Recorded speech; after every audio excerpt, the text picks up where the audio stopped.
Eu estou aqui com o Felipe Auí, autor do livro Filho Teu Não Foge à Luta, como os lutadores brasileiros transformaram o MMA num fenômeno mundial, vai ser lançado pela Intrínseca.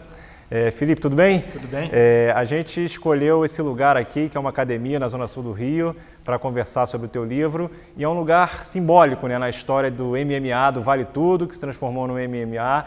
Conta pra gente o que significa essa academia aqui nesse contexto. A Academia Nobre Arte, do mestre Cláudio Coelho, ela foi durante muitos anos, no auge da rivalidade entre o jiu-jitsu e a luta livre, ela foi o único ponto de trégua, o único lugar onde tanto os representantes do jiu-jitsu quanto os representantes da luta livre poderiam frequentar juntos sem que houvesse uma briga, uma confusão, sem que saísse faísca. E por isso esse nosso lugar aqui está muito bem escolhido.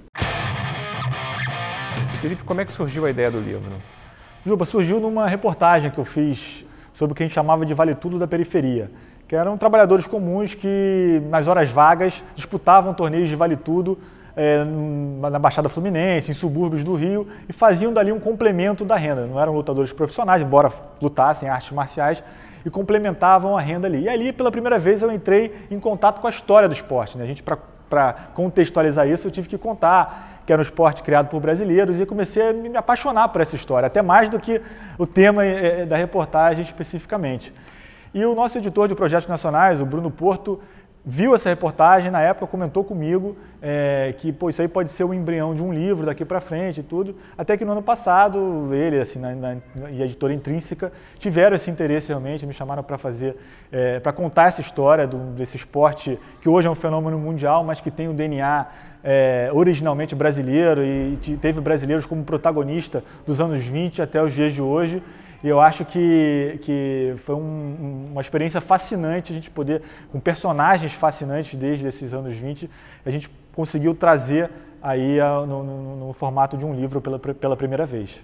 Como é que foi levantar tantas histórias para fazer um livro, já que a gente tem pouco material documentado dessa história do MMA? Essa foi a primeira grande dificuldade, e eu acho que aí é que entra o grande trunfo desse livro, né? Que essa história, que é tão espetacular e tão brasileira, jamais foi contada, ou jamais tinha sido contada até então. Tinha livros que tratavam dessa história em fragmentos, né? E normalmente de uma maneira um pouco superficial. Então acho que a grande qualidade desse livro é contar a história do início ao fim, com um grau de profundidade maior, conversando com os personagens principais, passando pelos anos 20, os primeiros desafios, o método que eles usavam de promover o esporte através dos jornais, depois passando pelos anos 50, esse início do casamento do Vale Tudo com a televisão, que deu muito certo na TV Continental, com um programa chamado Heróis do Ringue, depois passando a um período obscuro do esporte, anos 60 e 70, que o esporte foi proibido na capital, começou a voltar no final dos anos 70, até a explosão da rivalidade Jiu-Jitsu Muay Thai, depois Jiu-Jitsu Luta Livre, que ajudou a formar lutadores que até hoje estão lutando, grandes nomes do esporte.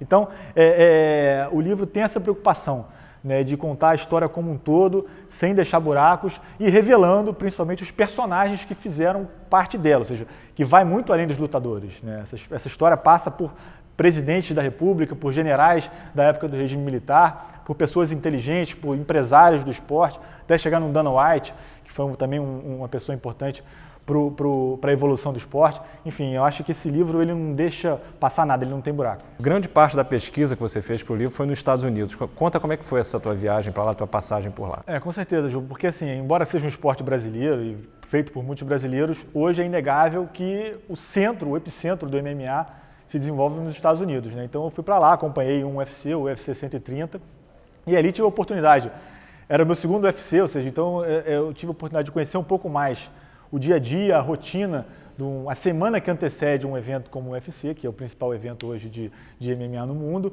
Conheci a Zuffa, que é a sede da empresa que administra o UFC, e ali eu pude também ter contato com personagens fundamentais para essa história, inclusive personagens brasileiros. Hoje a gente tem vários atletas que ajudaram a criar, a desenvolver esse esporte, que se mudaram para os Estados Unidos, porque a capital do MMA, como eu falei, se mudou para lá. Então eu tive contato com Marcos Ruas, por exemplo, que é um personagem fundamental ali naquele início do UFC, o primeiro lutador a usar outras artes marciais junto com a original dele. Enfim, falei com alguns Gracies, o Rorion Gracie, o criador do UFC hoje, foi o cara que transformou os desafios que ele fazia na garagem, que já era uma reprodução dos desafios que o pai dele e o tio dele faziam no Brasil, e transformou aquilo num show, com auxílio de outros americanos, é verdade, mas saiu dos desafios na garagem da casa dele, na Califórnia. Então, conversamos com ele lá na academia, onde hoje ele mantém uma academia grande na Califórnia. Conversamos com o Royler Gracie, irmão também do Horan e do Royce, que é um outro personagem importantíssimo. Conversamos com o Dana White, evidentemente, o dono do UFC. Então, nos Estados Unidos, eu tive a oportunidade de conversar com personagens chaves dessa história e mais, ter o ambiente, né? Ou seja, explicar hoje para o leitor que nunca teve a oportunidade de ir a um UFC, como é que funciona, por que aquele é um evento tão bem sucedido.